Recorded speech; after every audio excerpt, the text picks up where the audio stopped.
Oke, di sini Ibu akan menjelaskan soal nomor 6, di mana soalnya adalah soal sebab akibat. Jadi kalian harus menganalisis dari akibatnya dulu, baru ke sebabnya. Akibatnya apa atau pernyataannya apa? Pernyataannya adalah penawaran kue Pak Antoni menurun dan kurva penawarannya bergeser ke kiri. Jadi Pak Antoni ini jualan kue. Misalkan awalnya Pak Antoni itu jualan 20 kue. Kemudian tiba-tiba turun, atau Pak Antoni itu penawarannya menurun, bukan tiba-tiba ya. Pak Antoni penawarannya menurun untuk kue. Berarti yang awalnya jual 20, kalau menurun berarti menjadi berkurang, katakanlah 15. Nah, kurva penawarannya akan bergeser ke kiri.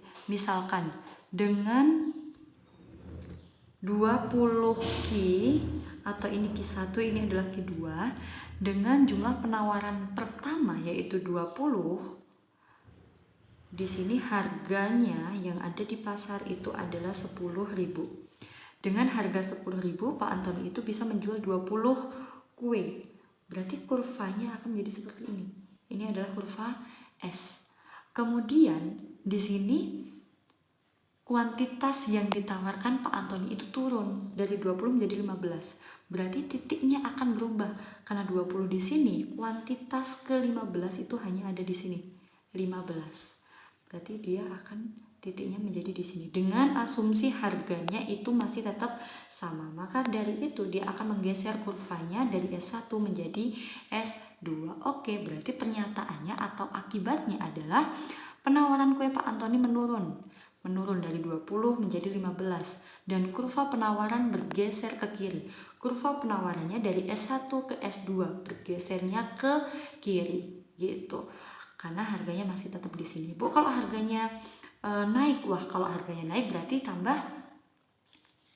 bertambah untuk kuantitasnya gitu ya. Kalau harganya berkurang masih tetap aja dia akan menggeser kurva karena penurunannya itu atau kuantitasnya itu barang yang ditawarkan itu menurun. Jadi Pak Antoni akan menggeser kurva penawarannya ke kiri. Pemerintah menerapkan kebijakan pembatasan kuota impor gandum sehingga harga gandum sebagai bahan baku kue meningkat. Ini adalah sebabnya. Kenapa kok Pak Antoni penawarannya menurun dan kurva penawaran bergeser ke kiri? Disebabkan karena pemerintah menerapkan kebijakan pembatasan kuota impor gandum sehingga harga gandum sebagai bahan baku meningkat. Apakah benar disebabkan oleh itu? Oke, kita analisa. Pemerintah menerapkan kebijakan pembatasan kuota impor gandum. Gandum itu adalah bahan baku untuk membuat kue. Ketika harga gandum meningkat, atau bukan harganya, pembatasan kuota impor. Jadi Pak Antoni itu membeli gandum di mana gandumnya itu adalah gandum impor. Tapi ternyata pemerintah itu melakukan pembatasan kuota impor. Jadi barang yang biasanya diimpor di Indonesia itu adalah 100. Karena ada pembatasan kuota, maka keduanya adalah hanya 50. Kalau hanya 50 saja gandum yang ada di pasaran Indonesia, maka Pak Antoni untuk mendapatkan gandumnya terbatas. Karena terbatas gandum yang ada di Indonesia atau yang ada di pasar, maka harga gandumnya, ini P gandumnya pasti akan naik. Kalau harga gandumnya naik, maka kos untuk bahan baku kuenya itu meningkat. Kalau bahan baku atau harga atau kos atau biaya bahan bakunya itu meningkat, maka Pak Antoni hanya membuat kuenya itu sedikit. Karena kalau membuat kuenya itu tetap 20, sedangkan harga gandumnya itu naik harganya, maka Pak Antoni yang akan rugi karena dia pasti nggak bisa menjual di harga 10.000.